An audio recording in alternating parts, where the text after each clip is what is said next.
তো বন্ধুরা তোমরা অনেকেই জিজ্ঞেস করেছো যে আমরা ঠাকুরে কী রং ব্যবহার করি। হ্যালো বন্ধুরা, সবাই কেমন আছো? আশা করি তোমরা সবাই অনেক ভালো আছো। আর চলে এলাম একটা লং ভিডিও নিয়ে। তো আশা করি ভিডিওটা অবশ্যই ভালো লাগবে, তো শেষ পর্যন্ত দেখার অনুরোধ থাকলো। তো আজকে আমাদের স্টুডিওতে রঙের কাজ শুরু হয়ে গেছে। তো গণেশ ঠাকুরের রঙের কাজ চলছে, আর এটা কিন্তু সব থেকে আমাদের স্টুডিওর বড় গণেশ ঠাকুর। আমাদের সিনিয়র মিস্ত্রিরা রঙের কাজ করছে এখন, আর আমিও রঙের কাজ করছি। তো এই যে সাপের মধ্যে যে ব্যাকগ্রাউন্ডটা দেখতে পাচ্ছ, এটা কিন্তু ফলনিং। তো তোমাদেরকে আমি ক্রেনে যে তোলা ভিডিওটা সেটা কিন্তু আমি দেখিয়েছি। তো তোমরা যারা এখনও দেখোনি তো দেখে এসো, আশা করি ভালো লাগবে। আর আমি ওই ভিডিওতে বলেছিলাম এই ঠাকুরটার প্রায় হাইট রয়েছে 19 ফিট হাইট রয়েছে। আর ক্রেনে তোলার সময় আমি এই ঠাকুরের কিন্তু ফ্রেশটা দেখাতে পারিনি, কারণ পেপার বাঁধা ছিল, আর ওই সময় ডাইসে বসানো হয়েছিল ক্রেনের মাধ্যমে। আর এই ঠাকুরটা পুরোপুরি কমপ্লিট হওয়ার পর প্যান্ডেলে গিয়েছে প্রায় 6 থেকে 7 দিন হয়ে গেছে। তো আমি ভিডিওটা দিতে পারিনি, কারণ কাজের মধ্যে খুব ব্যস্ত ছিলাম, আর কাজের চাপের কারণে আমি ভিডিওটা এডিট করতে পারিনি, সেই জন্য কিন্তু ভিডিওটা আমি আপলোড দিতে পারিনি। আর এই ঠাকুরের রঙের কাজ প্রায় শেষের মুখে, টুকটাক কাজ বাকি রয়েছে, আর ঠাকুরের চোখগুলো আঁকতে বাকি রয়েছে। আর আমরা এখন 3-4 জন মিলে এই ঠাকুরের রঙের কাজ করছি। তো বন্ধুরা শেষ পর্যন্ত ভিডিওটা দেখতে থাকো। আশা করি প্যান্ডেলে গিয়ে পুরোপুরি কমপ্লিট করার পর ফাইনাল লুকটা দেখানোর চেষ্টা করব। আর এই গণেশ ঠাকুরটা পুরোপুরি কিন্তু মাটির কাজ, মাটির শাড়ি থেকে শুরু করে টোটাল গহনা সব কিছুটা মাটি দিয়ে কিন্তু তৈরি করা হয়েছে। তো বন্ধুরা তোমরা অনেকেই জিজ্ঞেস করেছো যে আমরা ঠাকুরে কী রং ব্যবহার করি। পুরোপুরি মাটির কাজ কমপ্লিট করে পালিশ হওয়ার পরে প্রথমে যে সাদা রংটা ব্যবহার করি ডিস্টেম্পার অথবা খড়ি মাটি, যেটা চক খড়ি বলে থাকি। যদি ঠাকুরটা পুরোপুরি ভালোভাবে শুকনো হয়ে থাকে তাহলে কিন্তু চক খড়ি দিলে কোনো অসুবিধা নেই, বা চক খড়ির উপরে রং করলে কোনো প্রবলেম হবে না।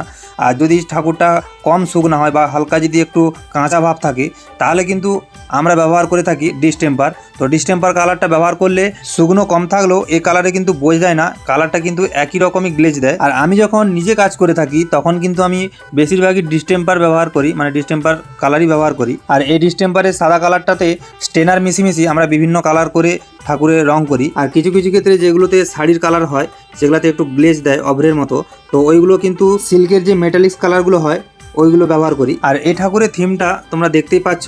তো একদিকে শিব রয়েছে আর একদিকে দুর্গা রয়েছে, আর মিডিলে কিন্তু গণেশ বসে আছে একটি কলসি ধরে। আর শিব দুর্গা যে বসে আছে দেখো দুদিকে পাহাড় করা হয়েছে, তো পাহাড়ের মধ্যে কিন্তু বসে আছে। আর গণেশ যে বসে আছে সিংহাসনের মধ্যে বসানো হয়েছে।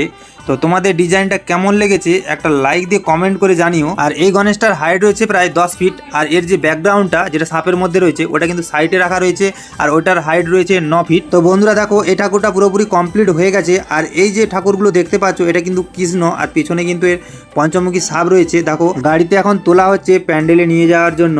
আর তোমাদেরকে বলেইছিলাম যে এটা দুটো পার্ট রয়েছে, তার মধ্যে এটা কিন্তু উপরের পার্ট। তো এখন গাড়িতে লোড করার পরে মানে বসানোর পরে নিয়ে যাওয়া হচ্ছে। তো বন্ধুরা দেখো গাড়িতে বসানোর পরে আমি কিন্তু তোমাদেরকে ভালো করে দেখানোর চেষ্টা করছি, কারণ এখানে অনেকটাই আমি ফাঁকা জায়গা পেয়ে গেছি। আর ওইখানে যে আমাদের কাজ হয়েছিল তো অনেকটা গলির ভেতরে, সেই জন্য কিন্তু আমি ঠিকঠাকভাবে তোমাদেরকে ভিডিওটা দেখাতে পারিনি। তো ঠাকুরটা প্যান্ডেলে যাওয়ার পরে আমি কিন্তু ওই প্যান্ডেলে গিয়েছিলাম, কারণ গাড়িতে যেহেতু গিয়েছে ওইখানে তো ভাঙাভাঙির ব্যাপার থাকতে পারে। তো সেই জন্য আমি ওখানে যে পুরোপুরি কিন্তু কমপ্লিট করেছি। তো কমপ্লিটের পর দেখো তোমাদেরকে দেখাচ্ছি, এটা কিন্তু পুরো ফাইনাল লুক। তো বন্ধুরা আজকের ভিডিওটা এই পর্যন্ত। সবাই ভালো থেকো, সুস্থ থেকো, দেখা হচ্ছে অন্য কোনো ভিডিওতে।